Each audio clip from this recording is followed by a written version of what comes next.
Öyle bir suç düşünün ki meşru olmayan bir dayatma var. İddianamesinin, bak iddianamesinin dahi siyasi liderler tarafından yazıldığı ki velev ki suç var diyelim, 5 yıl sonra iddianamesi ortaya çıkıyor.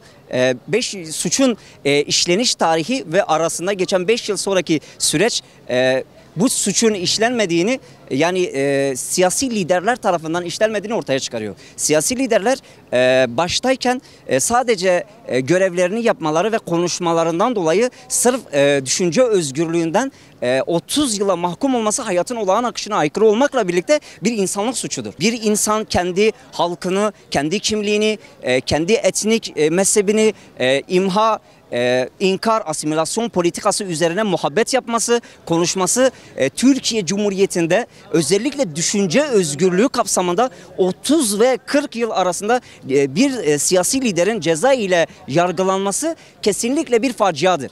Kesinlikle yani kabul edilemeyiz bir durumdur. Ya bu kadar halkın onurunun gasp edilmesi, onuruna ket vurulması, bu kadar sevilen bir liderin 40 yıl içeride çürümesi bir devlet açısından, bir Türkiye geleneği ve Türkiye halkı açısından bir utanç vesilesi olarak tarihin kayıtlarına yerini alacağı kimse unutmasın. Bir Kürdün kaderini sen gidip zindanlara teslim edemezsin. Bir Kürdün onurunu, bir Kürdün milyonlarca insanın seçmeni olan, herkes tarafından kabul görülen bir gerçeği, bir realiteyi, bir standart duruşu sen zindanlara atamazsın. Bu benim tarafından kabul edilebilir bir durum değil. Kürt halkı tarafından da 30 milyon tarafından da kabul edilebilir bir durum değil. O yüzden bir an önce ben bu adaletin, anladın mı, tecelli etmesini istiyorum. Adalet mülkün temeli değil, anladın mı? Mülksüz bir adalet istiyorum. Siyasi bir ranta tabi olmamış, kurban olmamış bir adalet istiyorum. Ben birileri tarafından yönetilen tek taraflı yönetilen hakim ve savcıların, anladın mı, kurmuş olduğu bir düzenin adaletini değil. Ben herkesi kucaklayan, bütün rengi, bütün kimliği, bütün yapıları, bütün oluşumları, bütün etnik kökenleri bir arada tutan, kucaklayan, barıştıran, öncü bir ruhla ayakta duran adaletini istiyorum. Siyasi tabii ki. Politik, siyasi kazanamadılar aslında. Hani bir nevi cezalandırma ama kendi usullerine göre. Yani biz zaten normal bölge halkı da olsun veya fark etmiyor Türk halkları da olsun, Kürt halkları da olsun, hepsi bunun bir baskı sonucu, yani yargıya olan bir baskı sonucu verildiğini biliyor. Bu kararın nereden geldiğini de biliyoruz. Yani o yüzden çok da dediğim gibi Selahattin Demirtaş zaten söylemişti, bu kararı zılgıtlarla karşılayacaksınız diye. Biz bu şekilde karşılıyoruz. Bunun verileceğini de biliyorduk halk olarak. Şaşırmadık yani. Bu sadece bir hesaplaşmaydı. Kürtlerle, partiyle, HDP'yle, vatandaşla bir hesaplaşmaydı. Biz böyle okuduk. Yani dediğim gibi hiçbir zaman bu kararları verenin de hakimler olduğunu düşünmüyoruz. Hukuk olduğunu düşünmüyoruz. Kararın nereden geldiği belli. Saraydan çıktığını biliyoruz. Daha önce de söylediler zaten. Böyle bir karar verileceğini de biliyorduk. Siyasi alan daraltılıyor. Siyaset yapmaları engelleniyor. Halka da bir gözdağı veriliyor. Belediyeler alındı. Bunun da sonucu da olabilir. Yeniden belediyelere bir kayyum atamanın bir çalışması da olabilir. Hani onu da biz dün arkadaşlarla konuşurken dün akşam bunu da düşündük. Yani onun da bir çalışması olabilir. Verilecek tepkiye bağlı ya da bir tepki oluşacak mı? Dediğim gibi yani siyasi bir karar bizim için yok hükmündedir. Gözümüzde yok hükmündedir. İlla ki bu hep böyle devam etmeyecek. Bu böyle sürmeyecek. Ve onlar da, ben inanıyorum ki, benim görüşüm, bir yıl kadar da sürmez, çıkacaklar içeriden. Selahattin Demirtaş'la, Figen Yüksekdağ'da, diğer siyasetçilerimiz de çıkacak yani. Öyle uzun uzun, yani kendilerinin dedikleri gibi 30 yıl, 40 yıl, 50 yıl içeride tutamayacaklar. Bu sadece bir gözdağıydı, korkutmaydı, sindirmeydi. Ya şimdi yargı bir yere bağlı bir şeydir. Devlete bağlı bir şeydir. Yargı iktidara esas aldı diye düşünüyorum. Kürdün kendine özgü bir partisi var, kendi partisi var ama farklı görüşlerde olanlara da saygı duymak gerekiyor. Yani halk ne derse desin, devlet yine bildiğini yapıyor.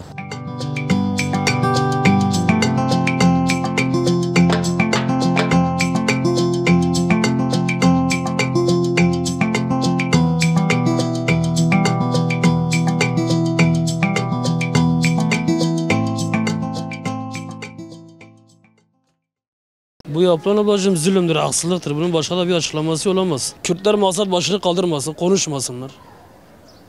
Açıklaması budur. Başka da bir şey yok. Devlet hukuku uygulamıyor, adaleti de uygulamıyor kesinlikle. Devlet onun diyor ya Hasan meselesi. Birlik yok, istiyoruz birlik olsunlar. Birbirine destek olsunlar, hakkından çıksınlar. Hakkımızı yiyenler var.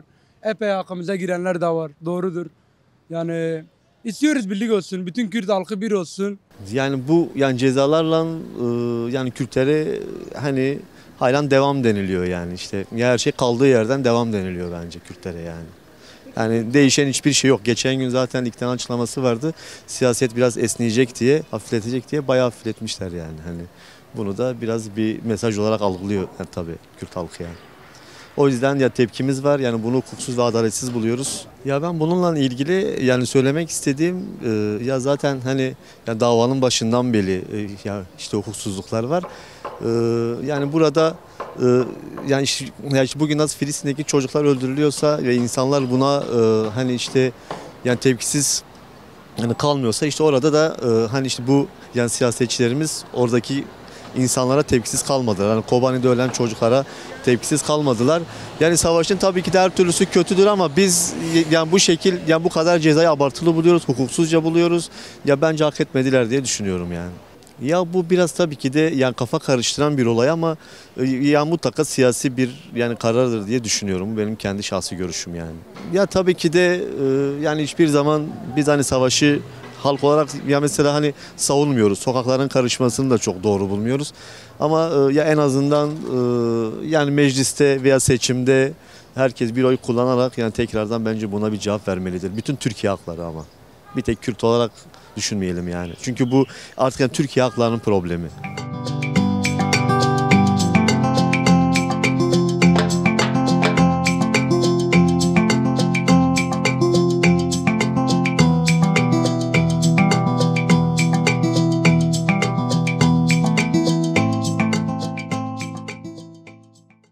Kalemi elimize almamızdan çok fazla korkuyorlar. Kalemi bizden uzak tutmaya çalışıyorlar.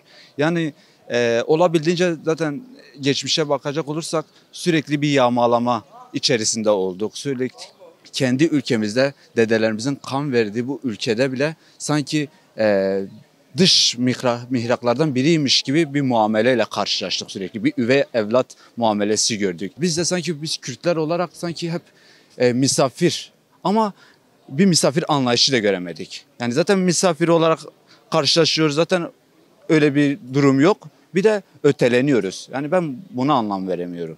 Korkuyorlar. Bizden korkuyorlar. Ceza vererek önümüzü kesmeye çalışıyorlar. Ama biz böyle daha da güçleneceğiz. Yani bunun farkında değiller.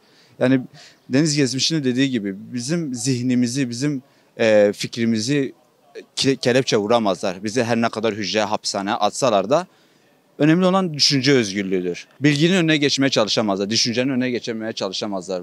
Bunun önüne bir engel koymaya çalışamazlar. Ama ne hikmetse hala da öyle bir yapma çabası içerisindeler. Kendilerince adaleti sağladığını düşünüyorlar. İktidarın illaki bir parmağı var diye düşünüyorum.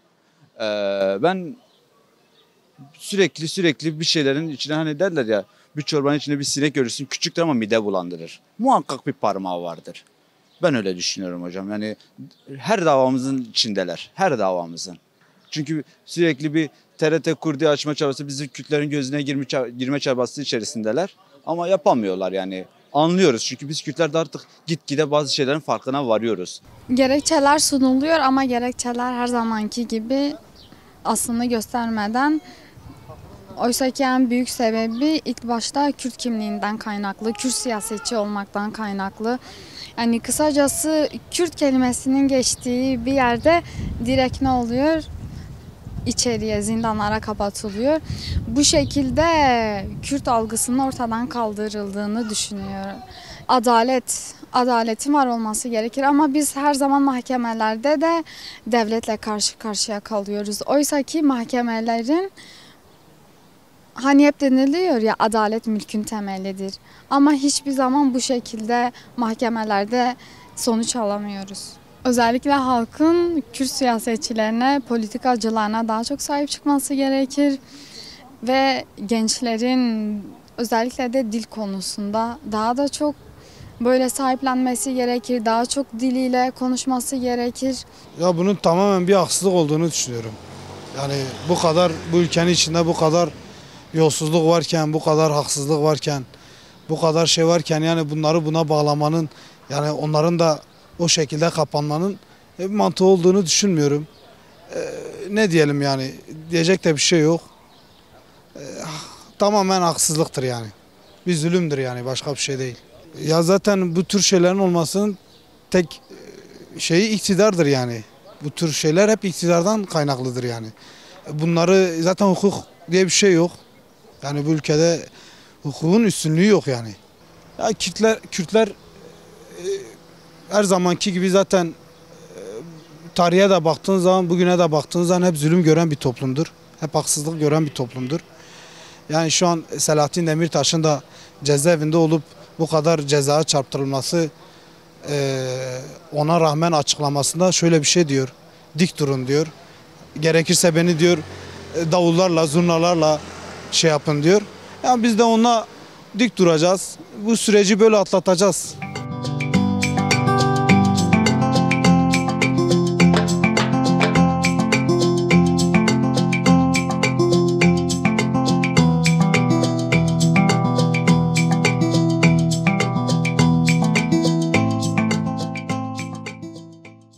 Selahattin Demirtaş ve diğer siyasetçilere bir haksızlık olduğunu düşünüyorum. Yani bu cezaları böyle kalmaması lazım. Birilerinin bunlara karşılık bir şeyler yapmasını lazım yani. Cezalarla yıldırmaya yani şey etmeye çalışıyorlar, bitirmeye çalışıyorlar ama bitiremezler. Bu tutumdan, iktidardan ellerini çekmeli. Bu iktidar için bu iktidardan vazgeçmeliler. Bu iktidara ne kadar destek verdikleri sürece bizimkiler böyle zor altında kalıyor. Bu iktidara oy vermemelidirler. Bu düşünceye sahip olanlardan vazgeçmelidirler.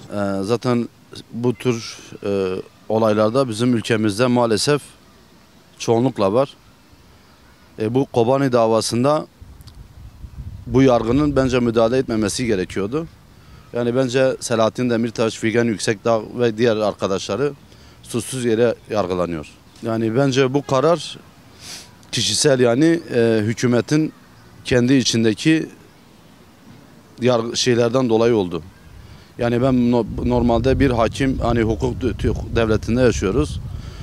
Bu karar hukuka aykırı. Bilmiyorum yani ya bu bize yapılan şeyin bence haksız bir karardır. Yani haksız bir karardır. Kürt halkının bence örgütlenmesi lazım. Yani örgütlerken şunu kastediyorum. Herkesin birleşmesi lazım. Herkesin aynı fikirde olması lazım. Ve ne yazık ki bizim insanlarımız kendi içinde ayrışmışlar. Kürt ama konuyu başka yerlere götürüyor. Çünkü ortada bir haksızlık var. Haksızlık herkes için bugün Selahattin Demirtaş'a yapılır. Yarın onlara da değinir. Aynı şey onlar da yaşar. Bilmiyorum yani ya bu karar inşallah bu yanlıştan dönerler. Bu karar bozulur. Ben öyle umuyorum. Çünkü 42 sene bu adamın bilmiyorum herhangi bir suçu da yok. Suçu olduğunu düşünmüyorum. Kobani halkı yani Kürt halkının insanlığa bence bir destanıdır. Tarihe geçer. Hani Türk halkının da kalkıp mesela sınır dışı bir insanlık için IŞİD'e karşı verilen bir mücadeleyi bilmiyorum yani buna ceza verilmemesi gerekiyordu. Yani inşallah bu karardan dönerler ve şunu da ekleyeyim size. Türkiye'de inanın o kadar ki çok suçlular dışarıda ki ve kollarını salya salya geziyorlar. Buna desen tecavüzcüsü, dolandırıcısı, hırsızı, rüşvetçisi ki bizim çevremizde biz görüyoruz bunları görüyoruz ama Türkiye geneline buna baktığınız zaman belki milyonlarca belki yüz binlerce vardır. Ama böyle haksız yere cezaevine olan insanlar da var. Belki 100 bini aşkın böyle bu tür insanlar var. Akademisyeni, siyasetçisi, gazetecisi. Bilmiyorum yani inşallah bir şeyler düzelir, bir şeyler iyiye gider. Öyle umuyoruz. Ama bu kararı, bu şeyi de kınıyorum ben. Bu kararı, bu mahkemenin verdiği kararı kınıyorum.